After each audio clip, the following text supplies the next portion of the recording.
Hello guys, welcome to the course in organic made easy.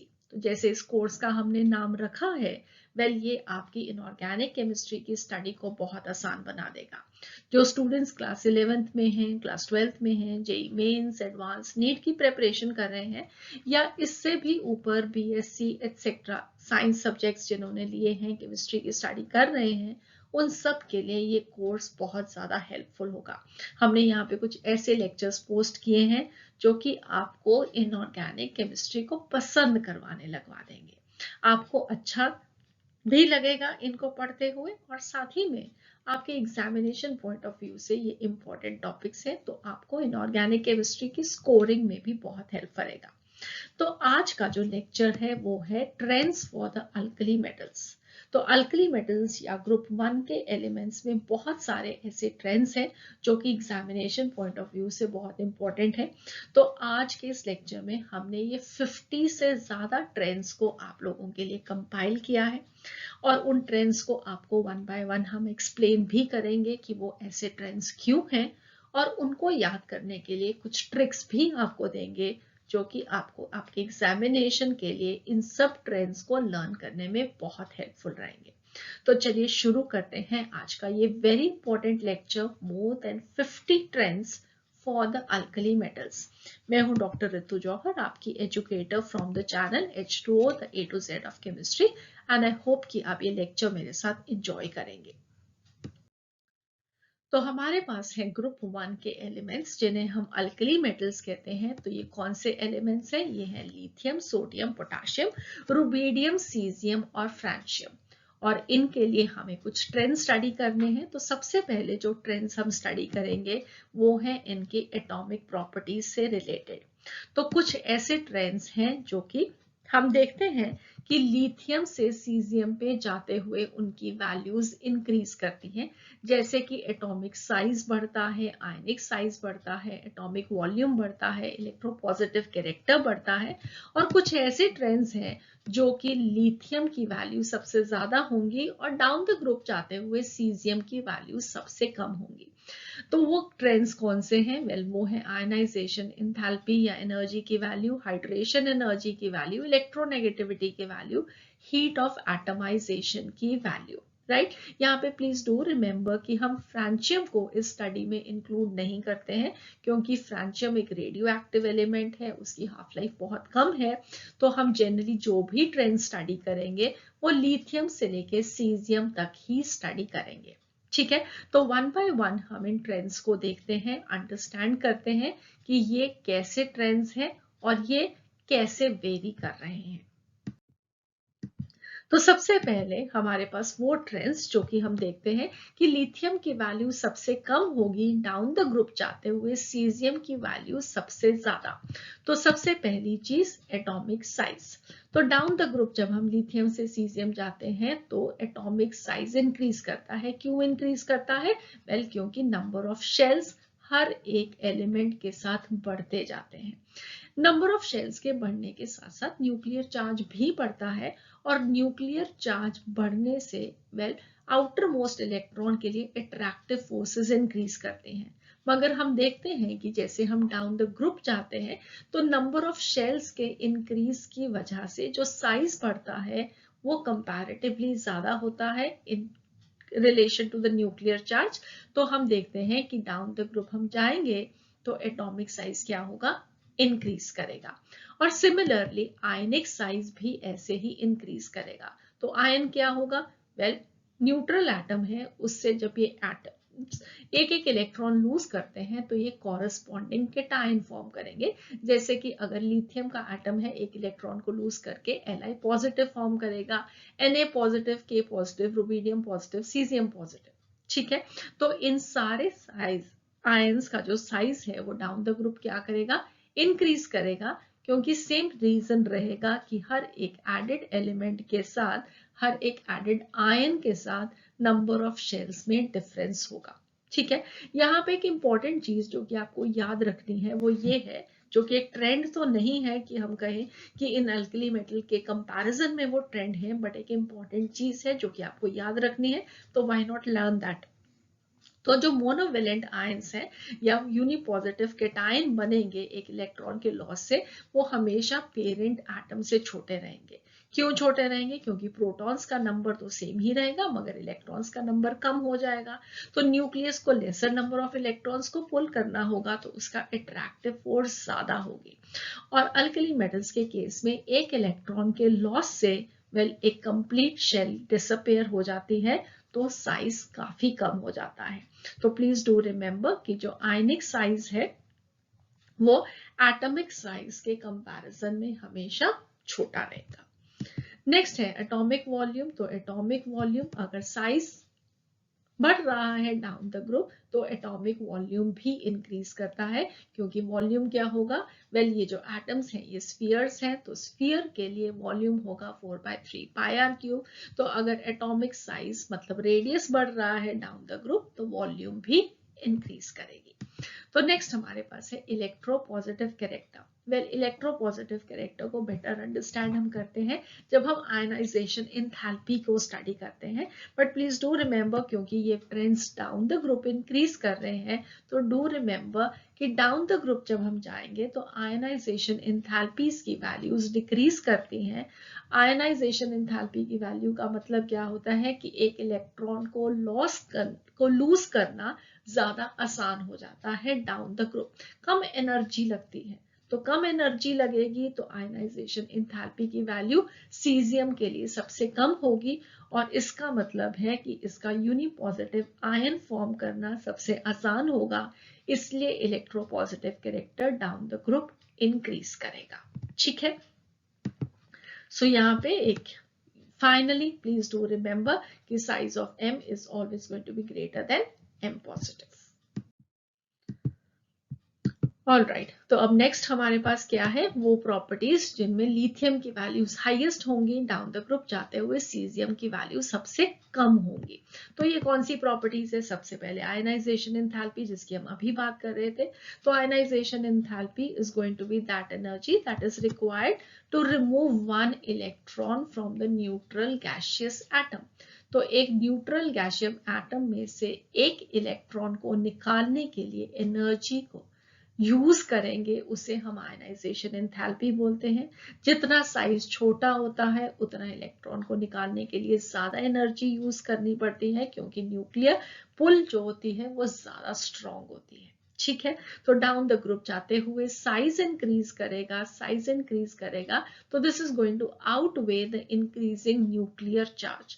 और outermost electron जो है उसको निकालना डाउन द ग्रुप ज्यादा आसान हो जाएगा, तो आयनाइजेशन एंथैल्पी की वैल्यूज कम होगी।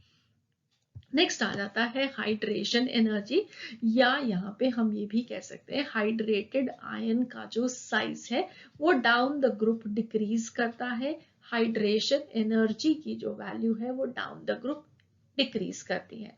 तो अब ये हाइड्रेशन एनर्जी क्या होती है? हमारे पास एक आयन है जैसे कि Li पॉजिटिव है, इसके ऊपर एक छोटा सा आयन है, पॉजिटिव चार्ज है, बाकी सब पे भी उतना ही पॉजिटिव चार्ज है मगर साइज बढ़ जाता है। तो ये पॉजिटिव चार्ज एक छोटे एरिया पे कॉन्सेंट्रेटेड है। जब हम इसको पानी में डालेंगे तो वाटर के मॉलिक्यूल्स क्या होंगे? डायपोल है उनमें, तो ऑक्सीजन पे पार्शियल नेगेटिव चार्ज होगा, हाइड्रोजन पे पार्शियल पॉजिटिव चार्ज होगा।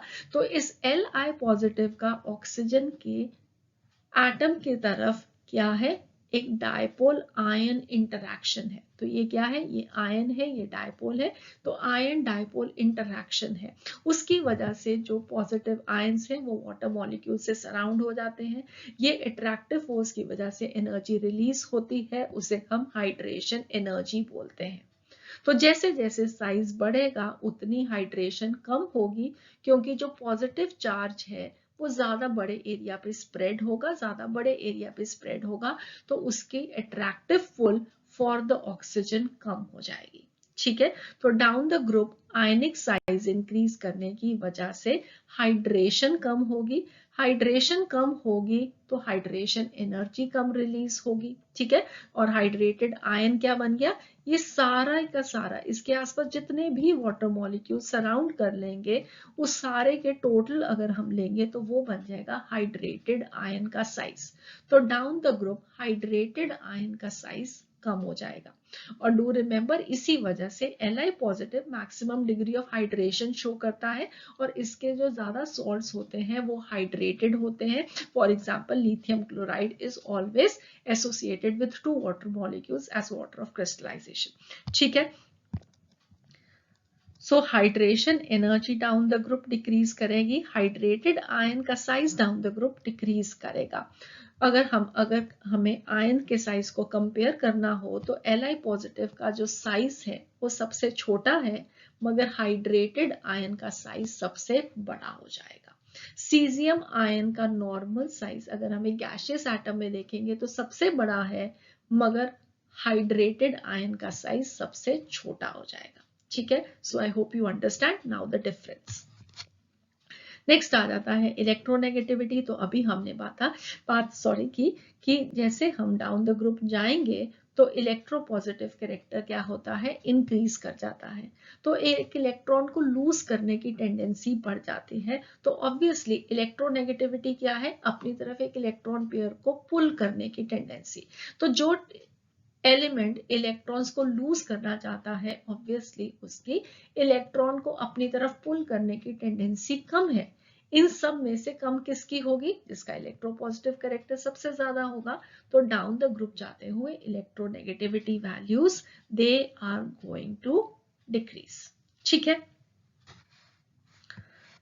Next we have is the heat of atomization या मेटालिक बॉन्ड स्ट्रेंथ। तो हीट ऑफ एटमाइजेशन का मतलब क्या हुआ कि ये सब मेटल्स हैं, इनके इंडिविजुअल एटम्स के बीच में क्या है, मेटालिक बॉन्ड्स हैं। और उन बॉन्ड्स को तोड़ने के लिए और इंडिविजुअल एटम्स फॉर्म करने के लिए जो हमें एनर्जी सप्लाई करनी पड़ती है उसे हम बोलते हैं हीट ऑफ एटमाइजेशन। और जितना मेटालिक बॉन्ड की स्ट्रेंथ ज्यादा होगी उतनी हीट ऑफ एटमाइजेशन भी ज्यादा होगी। तो जितना भी एक एटम छोटा होता है उनके बीच में जो मेटालिक बॉन्ड्स होते हैं वो ज्यादा स्ट्रॉन्ग होते हैं। तो मेटालिक बॉन्ड्स की स्ट्रेंथ लिथियम के लिए सबसे ज्यादा होगी, डाउन द ग्रुप जाते हुए सबसे कम होगी। और इसीलिए इसके मेटल के बॉन्ड्स को तोड़ने के लिए हमें ज्यादा हीट देनी पड़ेगी। तो डाउन द ग्रुप जाते हुए हीट ऑफ एटमाइजेशन की वैल्यूज भी डिक्रीज करेंगी। सो नेक्स्ट अब हम मूव करते हैं फिजिकल प्रॉपर्टीज पे और उनके रिलेटेड ट्रेंड्स पे। वेल यहाँ पे प्लीज डू रिमेम्बर कि बहुत सारे ऐसे ट्रेंड्स होंगे जिन्हें हम यहाँ पे जल्दी जल्दी में डिस्कस कर देंगे, क्योंकि ये एक रिवीजन लेक्चर है। यहाँ पे हम सिर्फ इनको कंपाइल कर रहे हैं वो चीजों को जो आप ऑलरेडी पढ़ चुके हैं। तो अगर आप लोगों को कहीं पे भी लगे कि कुछ आपकी अंडरस्टैंडिंग में क्लैरिटी नहीं आ रही है, आपको कुछ जल्दी में समझते हुए नहीं समझ में आया, तो आप हमारा डिटेल्ड कोर्स है एस ब्लॉक एलिमेंट्स का, उसमें इन सब चीजों को पढ़ सकते हैं। एटॉमिक प्रॉपर्टीज का अलग लेक्चर है, फिजिकल प्रॉपर्टीज का अलग लेक्चर है, केमिकल प्रॉपर्टीज के अलग लेक्चर्स हैं। तो आप उन सब चीजों को वन बाय वन डिटेल में भी अंडरस्टैंड कर सकते हैं उस कोर्स पे। तो फिजिकल प्रॉपर्टीज में अगेन वो प्रॉपर्टीज जिसमें लिथियम की वैल्यू सबसे कम होगी, डाउन द ग्रुप जाते हुए सीजियम की वैल्यू सबसे ज्यादा होगी, वो प्रॉपर्टीज हैं metallic character, ionic mobility, conductivity in solution और सॉफ्टनेस। और दूसरी तरफ जिनकी वैल्यूज लिथियम के लिए सबसे ज्यादा होंगी, डाउन द ग्रुप जाते हुए सीजियम के लिए सबसे कम होंगी, वो प्रॉपर्टीज हैं हार्डनेस जो कि ऑपोजिट हो गया सॉफ्टनेस का, साथ ही में मेल्टिंग पॉइंट और बॉइलिंग पॉइंट, और एक बहुत इंपॉर्टेंट प्रॉपर्टी वो है density. Density down the group increase करेगी, मगर यहाँ पे एक फर्क होगा कि पोटाशियम की जो डेंसिटी है वो सोडियम से कम रहेगी, ठीक है। तो वन बाय वन अगेन इनको डिस्कस करते हैं। सो सबसे पहले again lithium going on to caesium properties increase करने वाली है metallic character, ionic mobility and conductivity in solution.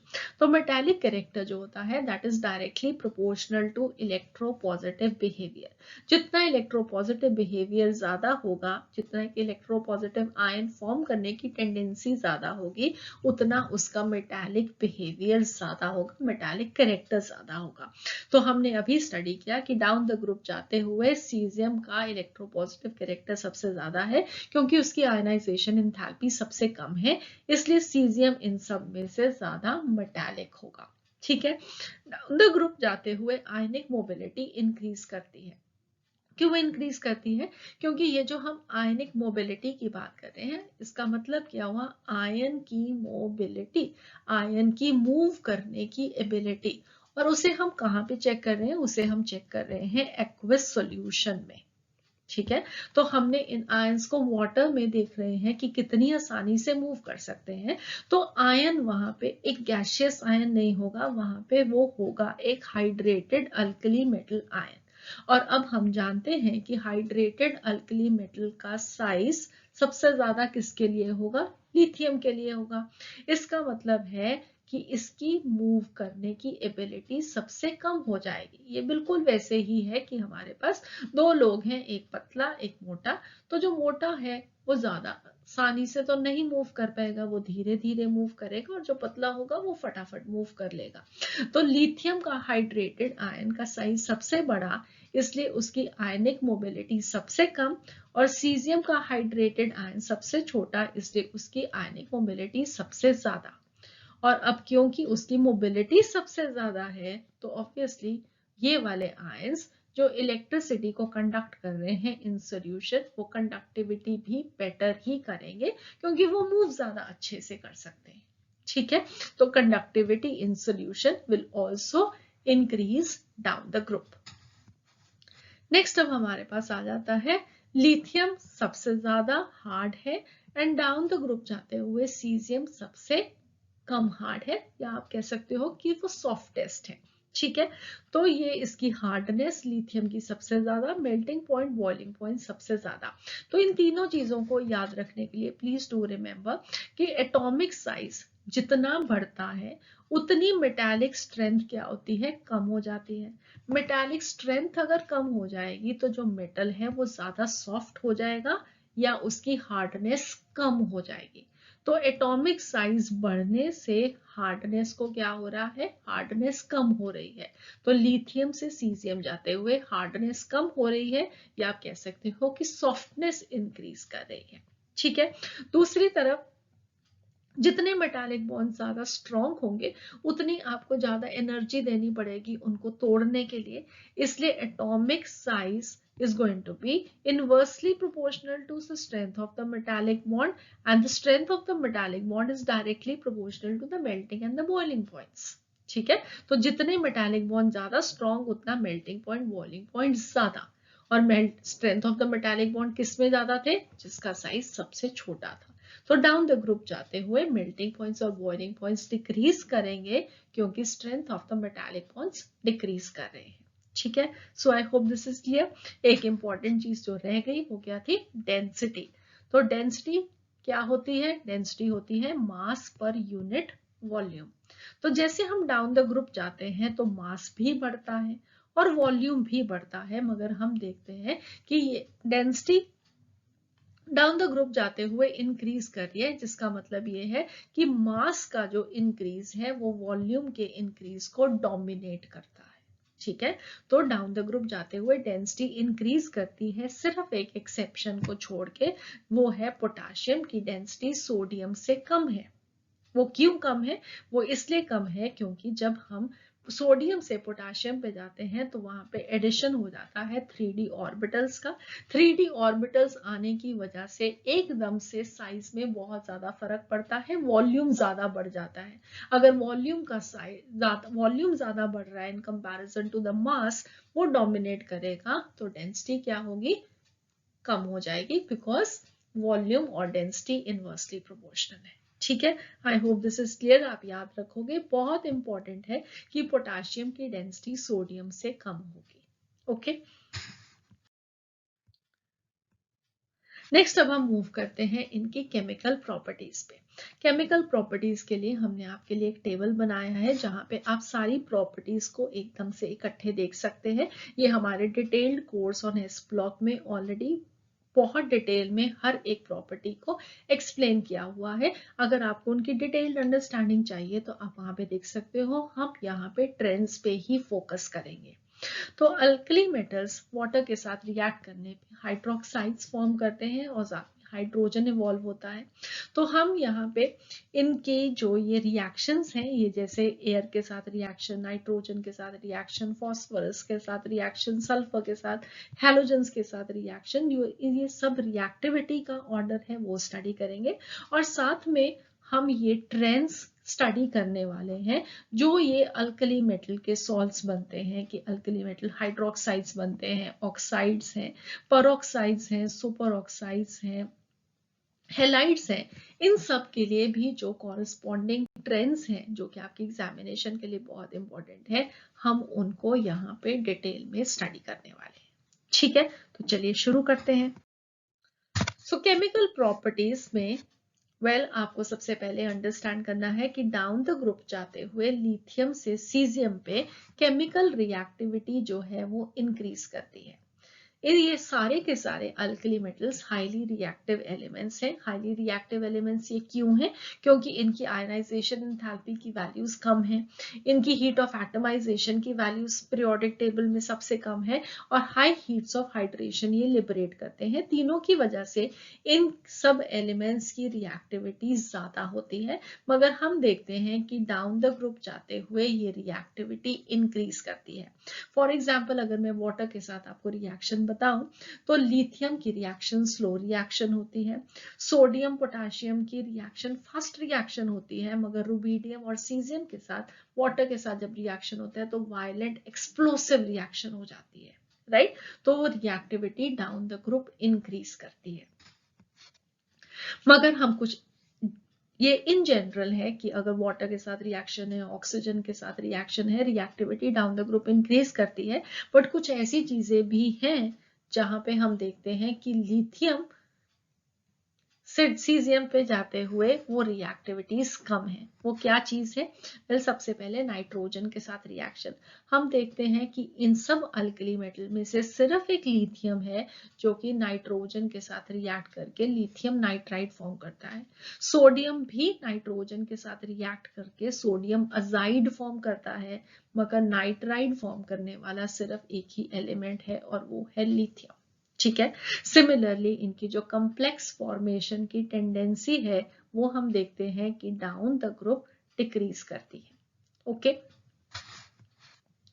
एक इंपॉर्टेंट चीज जो कि बहुत ज्यादा फ्रिक्वेंटली एग्जामिनेशन में पूछी जाती है वो ये है इनकी स्टैंडर्ड रिडक्शन पोटेंशियल की वैल्यूज।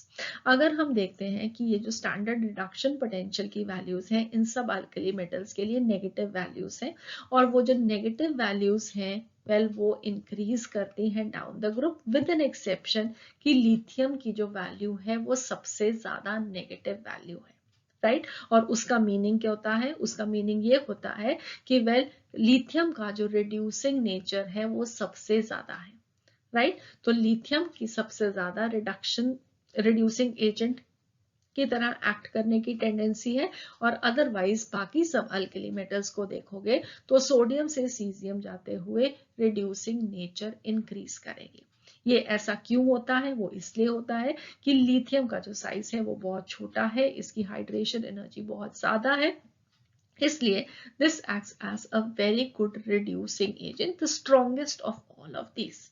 इसको हमने डिटेल में डिस्कस किया है एस ब्लॉक एलिमेंट्स वाले अपने कोर्स में। तो अगर आपको एक डिटेल्ड अंडरस्टैंडिंग चाहिए तो please do watch that lecture. Okay, so next अब हमें स्टडी करने हैं अल्कली मेटल के सॉल्ट्स। तो केमिकल रिएक्शंस हुई, केमिकल रिएक्शन से कुछ अल्कली मेटल के सॉल्ट्स बने, और उन अल्कली मेटल के सॉल्ट्स के ट्रेंड्स हो गए बहुत बहुत इंपॉर्टेंट। और सबसे पहले ट्रेंड्स जो कि बहुत इंपॉर्टेंट हैं वो है थर्मल स्टेबिलिटी के ट्रेंड्स, राइट?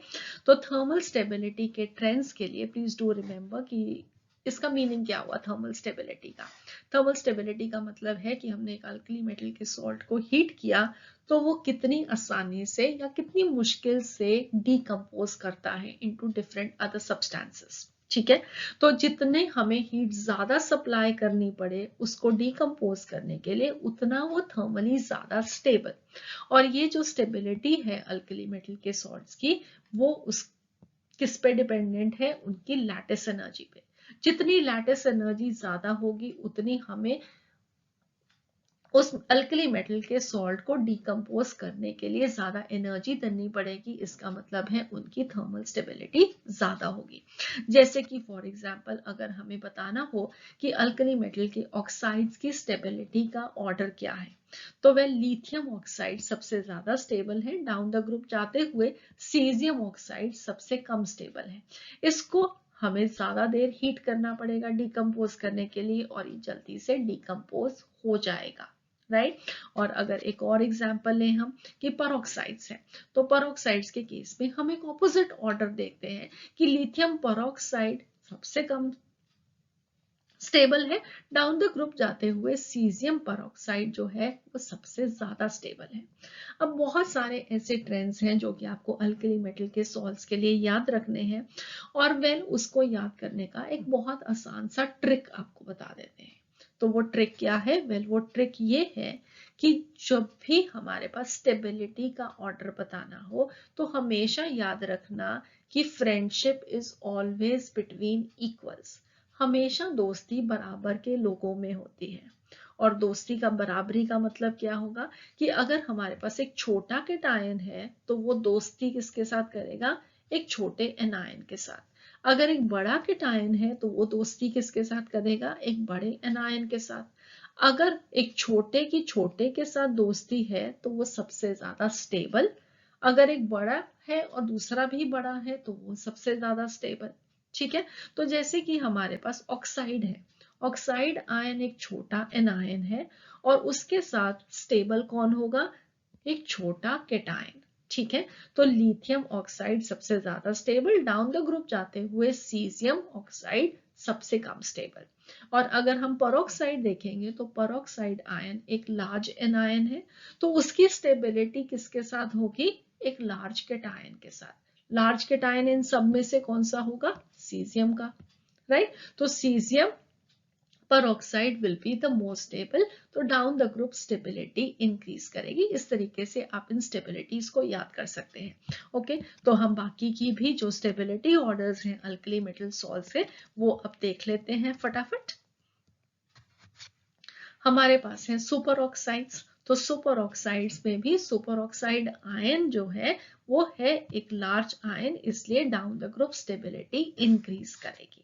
हाइड्राइड्स तो H नेगेटिव, छोटा सा एनायन, छोटा एनायन किसके साथ स्टेबल होगा? एक छोटे से केटायन के साथ, तो down the group stability decrease करेगी। ओजोनाइड्स, ओजोनाइड्स के केस में क्या है? वेल अगेन ये है O3 नेगेटिव, तो अगेन एक बड़ा एनायन, एक बड़े एनायन किसके साथ स्टेबल रहेगा? एक बड़े केटायन के साथ, तो down the group stability increase करेगी। बाइकार्बोनेट्स HCO3 नेगेटिव, अगेन एक बड़ा केटायन है, बड़ा एनायन है, तो बड़ा एनायन किसके साथ स्टेबल रहेगा? एक बड़े केटायन के साथ, down the group stability increase करेगी। यहाँ पे आप देख सकते हो कि लिथियम बाइकार्बोनेट गिवन नहीं है, तो प्लीज डू रिमेम्बर कि लिथियम बाइकार्बोनेट सॉलिड स्टेट में एग्जिस्ट नहीं करता, बाकी ये सॉलिड्स की तरह एग्जिस्ट करते हैं। लिथियम बाइकार्बोनेट को हम एक्वस सोल्यूशन में तो देख सकते हैं मगर उसका एक सॉलिड सॉल्ट नहीं अवेलेबल। ठीक है, इसलिए यहाँ पे स्टेबिलिटी ऑर्डर सोडियम से सीजियम बाइकार्बोनेट इंक्रीज करेगी। नेक्स्ट आगे कार्बोनेट, तो अगेन कार्बोनेट आयन एक बड़ा एनायन, तो स्टेबिलिटी सबसे ज्यादा किसके साथ होगी? सीजियम के साथ, down the group stability increase करेगी। सल्फेट्स अगेन बड़ा एनायन, बड़े केटायन के साथ ज्यादा स्टेबल। उसके बाद नाइट्रेट्स अगेन बड़ा एनायन, किसके साथ ज्यादा स्टेबल? एक बड़े केटायन के साथ। तो इस तरीके से इन सब ऑर्डर्स की स्टेबिलिटी को याद रखना कितना आसान, मगर कितनी सारे ऑर्डर्स हमने एकदम से सीख लिए। स्टेबिलिटी ऑफ हाइड्रोक्साइड एक ऐसी चीज है जो कि आपको याद रखनी पड़ेगी as an exception. Hydroxide ion एक छोटा एन आयन है, मगर फिर भी वो स्टेबल किसके साथ है, एक बड़े कैटायन के साथ। प्लीज डू रिमेम्बर दिस, ये इन सारे ऑर्डर्स में से ये एक एक्सेप्शन है। सो नेक्स्ट अब हम डिस्कस करते हैं इनके सॉल्युबिलिटी ऑर्डर्स को, जो कि बहुत इंपॉर्टेंट, बहुत फ्रिक्वेंटली आते हैं एग्जामिनेशन। तो सॉल्युबिलिटी का मतलब क्या हुआ कि हमने एक अल्कली मेटल का सॉल्ट लिया, उसको हमने पानी में डाला, हम ये देखना चाहते हैं वो वाटर में कितना ज्यादा सॉल्युबल है, और फिर उसके बाद हमें कंपेयर करना है इन वेरियस अल्कली मेटल के सॉल्ट्स को कि कौन ज्यादा सॉल्युबल कौन कम सॉल्युबल। ठीक है, तो उसके लिए प्लीज डू रिमेम्बर कि जब आप अल्कली मेटल के सॉल्ट को पानी में डालोगे तो सबसे पहले अल्कली मेटल का जो सॉल्ट होगा वो आयंस में ब्रेक करेगा। उसको ब्रेक करने के लिए जो एनर्जी रिक्वायर्ड है वो क्या हो जाएगी, लैटिस एनर्जी। और उसके बाद जो आयंस बन गए वो वाटर के साथ हाइड्रेट होंगे, और उसमें जो एनर्जी रिलीज होगी that will B hydration energy. तो जो सॉल्युबिलिटी है वो इन दोनों के क्यूमुलेटिव इफेक्ट पे डिपेंडेंट है। लैटिस एनर्जी अगर कम हो तो एनर्जी कम सप्लाई करनी पड़ेगी, तो सॉल्युबिलिटी ज्यादा होगी। अगर हाइड्रेशन ज्यादा होगी तो हाइड्रेशन एनर्जी ज्यादा रिलीज होगी, तो भी सॉल्युबिलिटी ज्यादा होगी। मगर दोनों ही लैटिस एनर्जी और हाइड्रेशन एनर्जी किस पे डिपेंडेंट होते हैं, चार्ज डेंसिटी पे। राइट, तो चार्ज डेंसिटी पे डिपेंडेंट होते हैं। और चार्ज डेंसिटी का मतलब क्या है, चार्ज बाय साइज। इसका मतलब है कि साइज के इंक्रीज करने पे लैटिस एनर्जी भी कम होगी और हाइड्रेशन एनर्जी भी कम होगी। तो हमारे पास एक्चुअली में कोई भी एक प्रॉपर वे नहीं है जिसे हम प्रिडिक्ट कर सके कि किसकी सॉल्युबिलिटी ज्यादा होगी किसकी कम होगी। ये हमें सिर्फ एक्सपेरिमेंटली मालूम है, और उसके बाद हम सिर्फ उन चीजों को एक्सप्लेन कर सकते हैं कि अगर ये ट्रेंड है तो वेल उसमें कौन सा फैक्टर ज्यादा डोमिनेंट है। लैटिस एनर्जी कम होने से सॉल्युबिलिटी ज्यादा होगी, हाइड्रेशन एनर्जी ज्यादा होने से सॉल्युबिलिटी ज्यादा होगी। ठीक है, मगर आपको सॉल्युबिलिटी ऑर्डर्स तो याद करने ही है, तो उनको याद करने के लिए आपको एक ट्रिक दे रही हूँ जो कि आपको बहुत हेल्पफुल होगी। उस ट्रिक से आप बहुत सारे सॉल्युबिलिटी ऑर्डर्स को याद कर सकोगे, और बाकी के एज एक्सेप्शंस हैं तो आपको एक्सेप्शंस ही सिर्फ याद करनी पड़ेगी, सारे के सारे ट्रेंड्स याद नहीं करने पड़ेंगे। और वो ट्रिक क्या है, वेल ट्रिक ये है कि more solubility when there is a small cation and large anion, and more solubility when large cation is with a small anion. इसका मीनिंग ये है कि जितना केटायन और एनायन के साइज में डिफरेंस ज्यादा होगा, चाहे केटायन बड़ा हो या एनायन बड़ा हो, उसके साथ वाली चीज अगर छोटी है तो वेल उनके साइज में डिफरेंस ज्यादा है। जितना डिफरेंस ज्यादा उतनी सॉल्युबिलिटी ज्यादा होगी। ठीक है, एक्सेप्शंस सिर्फ हम अलग से याद कर लेंगे। तो चलिए देखते हैं ये ट्रेंड्स। सबसे पहले हाइड्रोक्साइड। तो हाइड्रोक्साइड कैसा एनायन है, छोटा एनायन है। छोटा एनायन बड़ा केटायन, सॉल्युबिलिटी ज्यादा, डाउन द ग्रुप जाते हुए सॉल्युबिलिटी क्या करेगी, इंक्रीज करेगी। नेक्स्ट हमारे पास आगे नाइट्रेट। तो नाइट्रेट आयन एक बड़ा एनायन, बड़े एनायन के साथ सॉल्युबिलिटी ज्यादा किसकी होगी, छोटे केटायन की, तो डाउन द ग्रुप जाते हुए सॉल्युबिलिटी कम होती जाएगी। नेक्स्ट हम आगे फ्लोराइड्स पे। तो फ्लोराइड आयन एक छोटा एनायन, तो केटायन क्या होना चाहिए, बड़ा फॉर सॉल्युबिलिटी, तो सीजियम फ्लोराइड की सॉल्युबिलिटी सबसे ज्यादा, डाउन द ग्रुप जाते हुए सॉल्युबिलिटी इंक्रीज कर रही है। ठीक है, फिर हम आए क्लोराइड्स पे। तो सिमिलरली जैसे फ्लोराइड्स हैं वैसे ही क्लोराइड्स डाउन द ग्रुप जाते हुए सॉल्युबिलिटी क्या करेगी, इंक्रीज करेगी। यहाँ पे सिर्फ एक एक्सेप्शन है, लिथियम क्लोराइड की सॉल्युबिलिटी सबसे ज्यादा है। क्यों सबसे ज्यादा है, क्योंकि लिथियम आयन बहुत छोटा था, उस केस में हाइड्रेशन एनर्जी बहुत ज्यादा थी। राइट, तो उस हाइड्रेशन एनर्जी ज्यादा होने की वजह से लिथियम क्लोराइड की सॉल्युबिलिटी वाटर में सबसे ज्यादा है। अदरवाइज डाउन द ग्रुप बिल्कुल सेम हमारे इसी रूल के से आप बाकी का सारा ऑर्डर वैसे ही लिख सकते हो। नेक्स्ट आ जाते हैं हम ब्रोमाइड्स पे। तो ब्रोमाइड आयन और आयोडाइड आयन दोनों ही बड़े एनायंस हैं, तो डाउन द ग्रुप जाते हुए सॉल्युबिलिटी कम होगी। तो लिथियम ब्लोराइड की सॉल्युबिलिटी सबसे ज्यादा, सीजियम ब्रोमाइड की सबसे कम।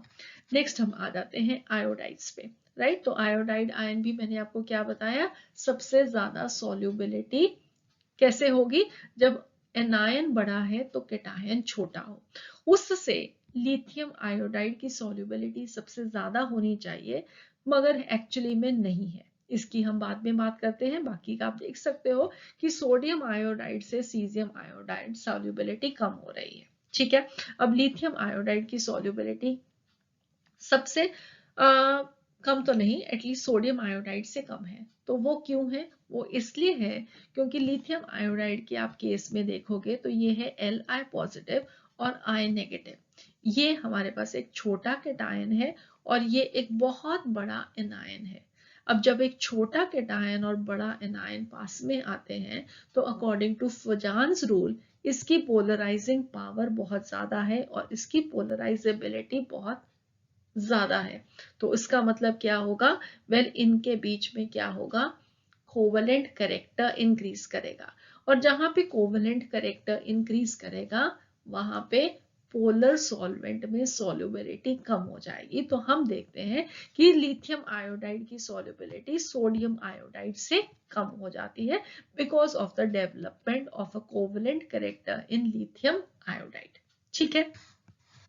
उसके बाद नेक्स्ट आगे अब हम कार्बोनेट्स पे, बाइकार्बोनेट्स पे और सल्फेट्स पे, जो कि 3 एक्सेप्शंस हैं, इसलिए मैंने उनको अलग सेपरेटली लिखा है सो दैट कि आप इनको याद रख सके। कार्बोनेट्स, बाइकार्बोनेट्स, सल्फेट्स तीनों ही बड़े एनायंस हैं, मगर फिर भी उनकी सॉल्युबिलिटी बड़े कैटायन के साथ ही है, ये आपको याद रखना है, ठीक है। बाकी के आप ट्रेंड्स ये रेड्स वालों को छोड़ के सिंपल इस ट्रिक के अकॉर्डिंगली याद रख सकते हो। तो इन सब अल्कली मेटल सॉल्ट्स के लिए स्टेबिलिटी ऑर्डर्स बहुत इंपॉर्टेंट है, सॉल्युबिलिटी ऑर्डर्स बहुत इंपॉर्टेंट है, बट उसके अलावा कुछ और ऑर्डर्स हैं जो कि आपको आने चाहिए। तो वेल सबसे पहले हम देखते हैं अल्कली मेटल हाइड्रोक्साइड्स के इंपॉर्टेंट ट्रेंड्स। सबसे पहला ट्रेंड है उनकी लैटिस एनर्जी का। तो लैटिस एनर्जी मैंने आपसे पहले भी बात की थी, that is directly proportional to charge density, ठीक है। तो चार्ज तो अगर हाइड्रोक्साइड आयन है तो एनायन का सेम है, और अगर अल्कली मेटल्स हैं तो उनमें भी सेम रहेगा, मगर यहाँ पे फर्क किसका पड़ेगा, कैटायन के साइज का। तो जितना साइज बढ़ता जाएगा उतनी लैटिस एनर्जी कम होगी। तो दैट मीन्स कि down the group lattice energy क्या करेगी, डिक्रीज करेगी। नेक्स्ट ऑर्डर है इनकी बेसिक स्ट्रेंथ का। अब बेसिक स्ट्रेंथ का मीनिंग क्या हुआ, वेल जब आप अल्कली मेटल को वाटर में डालोगे तो that has basic properties. Basic properties का मतलब कि वो OH आयंस रिलीज करेंगे। तो ये लिथियम हाइड्रोक्साइड फॉर एग्जांपल अगर है तो लिथियम हाइड्रोक्साइड OH आयंस कब रिलीज करेगा, वेल जब ये आयनाइज होगा into OH ions and Li positive ions, ठीक है। इसका मतलब है कि हमें ये वाला bond between lithium and oxygen of the hydroxide को ब्रेक करना है और फॉर्म करना है Li पॉजिटिव और OH नेगेटिव। इसका मतलब है कि बेसिक स्ट्रेंथ ज्यादा तब होगी अगर हम हाइड्रोक्साइड आयन को और Li पॉजिटिव आयन को आसानी से बना सकते हैं। और अब आप ये जानते हो कि अगर अल्कली मेटल्स हैं उसमें पॉजिटिव आयन को बनाने की टेंडेंसी कैसे इंक्रीज करेगी, down the group. Electro positive character down the group increase कर रहा है, तो इसका मतलब है कि basic strength of the hydroxide भी क्या करेगी, डाउन द ग्रुप इंक्रीज करेगी, ठीक है। उसके अलावा दो ट्रेंड्स हम ऑलरेडी कर चुके हैं कि जो स्टेबिलिटी है वो भी डाउन द ग्रुप इंक्रीज करेगी और सॉल्युबिलिटी हाइड्रोक्साइड्स की भी डाउन द ग्रुप इंक्रीज करेगी, ठीक है। तो एक लैटिस एनर्जी को छोड़ के बाकी तीनों trends down the group increase कर रहे हैं। नेक्स्ट है हमारे पास अल्कली मेटल के हाइड्राइड्स MH। ऑलराइट, इसके लिए जो ट्रेंड्स आपको मालूम होने चाहिए हैं, अगेन लैटिस एनर्जी के। तो लैटिस एनर्जी तो directly proportional to charge density है, जितना साइज छोटा उतनी लैटिस एनर्जी ज्यादा। तो डाउन द ग्रुप क्या करेगी, लैटिस एनर्जी डिक्रीज करेगी। उसके बाद हम आगे स्टेबिलिटी के ऑर्डर पे। तो स्टेबिलिटी के लिए आपको ट्रिक बताया था कि अगर छोटा एनायन है तो साथ में क्या चाहिए, छोटा कैटायन, तो स्टेबिलिटी ज्यादा होगी। Friendship is between equals, right. तो हमारे पास क्या आ गया, लिथियम हाइड्राइड की स्टेबिलिटी ज्यादा होगी, down the group stability decrease करेगी। फिर आ गया इनका आयनिक करेक्टर, तो आयनिक character down the group increase करेगा क्योंकि electropositive character down the group increase कर रहा है। Reducing nature of the hydrides again down the group increase करेगा क्योंकि आयनिक करेक्टर जो है वो डाउन द ग्रुप इंक्रीज कर रहा है या electropositive character down the group increase कर रहा है। नेक्स्ट हम चलते हैं अल्कली मेटल हैलाइड्स पे, और इनके जो ट्रेंड्स है वो बहुत ज्यादा फ्रीक्वेंटली एग्जामिनेशन में पूछे जाते हैं। तो सबसे पहले इनका रिएक्टिविटी अल्कली मेटल का किसी भी पर्टिकुलर हेलोजन के लिए कैसे रहेगा, डाउन द ग्रुप इंक्रीज करेगा। क्यों डाउन द ग्रुप इंक्रीज करेगा, क्योंकि अल्कली मेटल को फॉर एग्जाम्पल लिथियम को एक हेलोजन फॉर एग्जाम्पल क्लोरीन के साथ रिएक्ट करके क्या फॉर्म करना है, लिथियम क्लोराइड, राइट। तो Li से Li पॉजिटिव फॉर्म करना है तो वो कैसे ज्यादा आसानी से फॉर्म करेगा, जैसे जैसे आयनाइजेशन एनर्जी कम होगी वैसे वैसे वो tendency to form the positive ion increase करेगा, hence reactivity towards a particular halogen that will be increasing down the group. और इसी बेसिस पे ionic character of the halides that will also be increasing down the group. उसके बाद next आ गया इनकी lattice energy का order. तो बार बार हम कर चुके हैं कि लैटिस एनर्जी जितना छोटा साइज उतनी लैटिस एनर्जी ज्यादा। तो अगर हम अल्कली मेटल को वेरी करें और हेलोजन एटम को सेम रखें तो अल्कली मेटल लिथियम से सीजियम डाउन द ग्रुप जाते हुए लैटिस एनर्जी कम होगी, और अगर हम अल्कली मेटल को सेम रखें और हैलोजन को वेरी करें तो अगेन सबसे छोटे हैलोजन की लैटिस एनर्जी सबसे ज्यादा होगी, down the group lattice energy कम होगी। ठीक है, तो आई होप अब आप लोगों को ये कंसेप्ट बहुत अच्छे से समझ में आ गया कि लैटिस एनर्जी के लिए इन सब के केस में हमें साइज देखना है क्योंकि चार्ज ऑलरेडी सेम है। नेक्स्ट हम आ जाते हैं इनके डेल्टा एच फॉर्मेशन की नेगेटिव वैल्यूज। सबसे पहले आपको ये मालूम होना चाहिए delta H formation negative value का मतलब क्या है। तो जब भी हमने किसी भी कंपाउंड को उसके एलिमेंट्स से, एलिमेंटल स्टेट से कंपाउंड को फॉर्म करेंगे, उस केस में जो भी एनर्जी रिलीज होगी या एब्जॉर्ब होगी वो है उसकी delta H formation. For example अगर ऊपर हमने यहाँ पे लिथियम और क्लोरीन अपनी एलिमेंटल स्टेट में लिथियम सॉलिड क्लोरीन गैस दोनों कंबाइन करके LiCl फॉर्म करेंगे, इस प्रोसेस में अगर एनर्जी रिलीज हो रही है तो डेल्टा एच नेगेटिव होगा, अगर एब्जॉर्ब हो रही है तो डेल्टा एच क्या होगा, पॉजिटिव होगा। मगर उस डेल्टा एच हम क्या बोलेंगे, that will B delta H formation. ठीक है, अब अल्कली मेटल के केस में हम देखते हैं कि ये जो सारी डेल्टा एच वैल्यूज हैं वो क्या है, नेगेटिव है। एनर्जी रिलीज होती है, ये रिएक्शंस क्या है, एक्सोथर्मिक रिएक्शंस है। अब इसके लिए आपको ये ट्रेंड्स इंपॉर्टेंटली याद रखने हैं जो कि एनसीईआरटी टेक्स्ट बुक में गिवन है। तो फ्लोराइड्स के लिए प्लीज डू रिमेंबर कि लिथियम फ्लोराइड की जो नेगेटिव वैल्यू है, एनर्जी जो रिलीज हो रही है वो सबसे ज्यादा है, डाउन द ग्रुप जाते हुए ये वैल्यूज क्या होंगी, कम होती जाएंगी। ठीक है, उसके बाद नेक्स्ट हमारे पास क्या है, बाकी के सारे हैलाइड्स, फ्लोराइड है, ब्रोमाइड है, आयोडाइड्स हैं, उस केस में ये जो ट्रेंड्स हैं वो बिल्कुल ऑपोजिट होंगे। ये क्यों ऑपोजिट है, वेल ये डिपेंड करता है अब बहुत सारी चीजों पे जो कि आप बॉर्न हेबर साइकिल में स्टडी कर चुके हो कि पहले आपको मेटल जो है वो सॉलिड है उसको गैशियस एटम्स में कन्वर्ट करना है, फिर गैशियस एटम से आपको आयनाइजेशन एनर्जी देके उनको केटाइंस में फॉर्म करना है। यहाँ पे क्लोरीन गैस है, डायटोमिक गैस है, उसको गैशियस एटम्स में कन्वर्ट करना है, फिर इसे इलेक्ट्रॉन गेन करना है, इलेक्ट्रॉन एफिनिटी की इलेक्ट्रॉन गेन एंथैल्पी की वैल्यूज आ जाएंगी, फिर उसके बाद इन दोनों को कंबाइन करना है, लैटिस एनर्जी है। तो उन सारे फैक्टर्स को कंबाइन करते हुए जो ट्रेंड्स आए वो ये है कि फ्लोराइड्स के केस में लिथियम फ्लोराइड की सबसे ज्यादा नेगेटिव वैल्यू, सबसे ज्यादा एनर्जी रिलीज होगी, डाउन द ग्रुप वो वैल्यूज डिक्रीज करेंगे, जबकि बाकी के हैलाइड्स के केस में वो ऑपोजिट हो जाएंगी। ये इंपॉर्टेंट है, प्लीज इनको जरूर याद रखिएगा। ठीक है, उसके बाद नेक्स्ट हम चलते हैं कि अगर अल्कली मेटल सेम है और हेलोजन को हम वेरी करेंगे तो उस केस में जो डेल्टा एच एफ वैल्यूज होंगी वो भी क्या है, फ्लोरीन से आयोडीन जाते हुए वैल्यूज डिक्रीज कर रही हैं।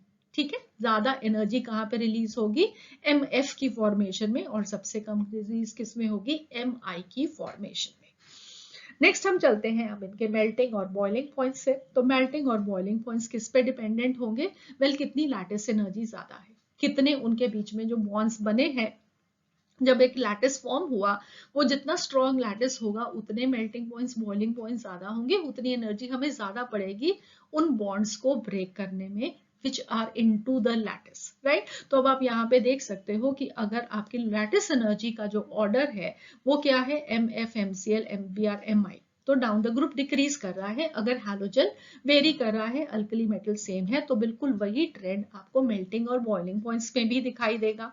और अगर हम मेल्टिंग पॉइंट्स देखते हैं जहां पे आपको अल्कली मेटल को वेरी करना है, तो उस केस में प्लीज डू रिमेंबर कुछ इंपॉर्टेंट चीजें जो आपको याद रखनी है कि अगर जो हेलोजन है वो क्लोरीन है या ब्रोमीन है, क्लोरीन है या वो ब्रोमीन है, तो क्या होगा, आपने जो लैटिस एनर्जी का ऑर्डर याद किया था वही आप कहोगे कि मेल्टिंग पॉइंट्स का भी ऑर्डर है। तो बिल्कुल सही है एक्चुअली में। एक्सेप्शन वहां पे क्या रहेगी, सिर्फ लिथियम क्लोराइड और लिथियम ब्रोमाइड की। Melting points and boiling points sodium chloride sodium bromide के सबसे ज्यादा होंगे, क्योंकि लैटिस एनर्जी ज्यादा है। यहाँ पे लिथियम हेलाइड पीछे क्यों चला गया? वो इसलिए चला गया क्योंकि यहाँ पे आपको याद रखना है फजान्स रूल, ठीक है। तो फजान्स रूल के अकॉर्डिंगली हमारे पास लिथियम आयन क्या है, एक छोटा कैटायन है, और उसने एक एनायन को अपनी तरफ पोलराइज कर दिया। पोलराइज कर दिया तो उनके बीच में क्या होगा, कोवेलेंट कैरेक्टर बढ़ जाता है। जब कोवेलेंट कैरेक्टर बढ़ जाता है तो वेल, आयनिक कंपाउंड के कंपैरिजन में कोवेलेंट कंपाउंड्स आप जानते हो कि उनके मेल्टिंग पॉइंट बॉइलिंग पॉइंट्स कम होते हैं, इसलिए यहाँ पे ये कोवेलेंट कैरेक्टर की वजह से melting point boiling point lithium chloride lithium bromide के कम हो जाएंगे। और अगर आप आयोडाइड का केस भी देखोगे तो आपको एग्जैक्टली यही लिथियम आयोडाइड में भी दिखेगा कि उसके जो मेल्टिंग पॉइंट्स है वो सबसे कम है, ठीक है। मगर यहाँ पे एक और फर्क पड़ गया, वो किसका है, सोडियम आयोडाइड का। प्रिंसिपल सेम है कि हमारे पास जो आयोडाइड आयन है उसका लार्ज साइज है, तो उसकी पोलराइजेबिलिटी ज्यादा है, ठीक है। और लिथियम की तो सबसे ज्यादा पोलराइजिंग पावर होगी, तो इसका कोवेलेंट कैरेक्टर सबसे ज्यादा होगा, तो इसका मेल्टिंग पॉइंट सबसे कम हो गया। मगर सोडियम आयोडाइड के केस में भी सोडियम जो आयन है उसका साइज इतना है कि वो इसको पोलराइज कर सके, और पोलराइज करेगा तो इनके बीच में भी एक कोवेलेंट कैरेक्टर इंक्रीज करेगा। तो व्हाट वी फाइंड इज कि पोटेशियम आयोडाइड का जो मेल्टिंग पॉइंट है that will be more than sodium iodide, ठीक है। तो फजान्स रूल को याद रखते हुए ये ऑर्डर्स में वेरिएशंस को याद रखना है।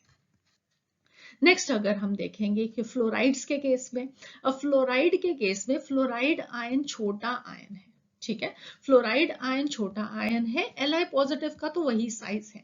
तो अब फ्लोराइड आयन की पोलराइजेबिलिटी उतनी ज्यादा नहीं है, इसलिए हम देखते हैं कि लिथियम फ्लोराइड बिल्कुल एंड में नहीं है, वो कहाँ पे आ गया, बीच में कहीं पे फिट हो गया। ये आपको याद रखना है कि सोडियम फ्लोराइड, पोटेशियम फ्लोराइड, फिर लिथियम फ्लोराइड, और फिर रुबिडियम और सीसियम फ्लोराइड, ठीक है। तो ये ऑर्डर्स हैं जो कि मेल्टिंग पॉइंट से रिलेटेड इंपॉर्टेंट है। सिर्फ आपको फजान्स रूल को याद रखते हुए लिथियम के केस में और आयोडाइड के केस में सोडियम को भी याद रखना पड़ेगा। बट आई होप आप अंडरस्टैंड करते हैं और आप इसको याद रखेंगे। प्लस ये जो डेल्टा H फॉर्मेशन की वैल्यूज है प्लीज बहुत इंपॉर्टेंट है, इनको नहीं भूलना, ठीक है। सो आई होप आप लोगों ने इन सब ट्रेंड्स को अच्छे से समझ लिया है, और आप कोई भी अगर ट्रेंड आएगा तो आप उसको गलत अपने एग्जामिनेशन में नहीं करेंगे। So that would be all for this lecture. I hope आपने इस लेक्चर को एंजॉय किया। अगर आपने एंजॉय किया, आपको और ऐसे लेक्चर्स चाहिए हैं, तो आप हमें कमेंट सेक्शन में डाल के पोस्ट भी कर सकते हैं कि आपको कहाँ पे किस लेक्चर में हेल्प चाहिए है। तो हम ट्राई करेंगे अपना लेवल बेस्ट कि वो एज अर्ली एज पॉसिबल आप लोगों के लिए अपलोड कर सकें। ये लेक्चर अच्छा लगा और ऐसे लेक्चर्स लाइए हैं तो well please do subscribe to the channel so that आपको नोटिफिकेशन मिलता रहे जो भी कंटेंट हम आपके लिए अपलोड करें। We are trying a level best, आपको बेस्ट पॉसिबल कंटेंट देने के लिए। फिर भी अगर आपको कुछ कमी लगे तो please do put that in the comment section. ये लेक्चर अच्छा लगा तो please do like it and share it with your friends also. See you again, have a nice day, God bless you.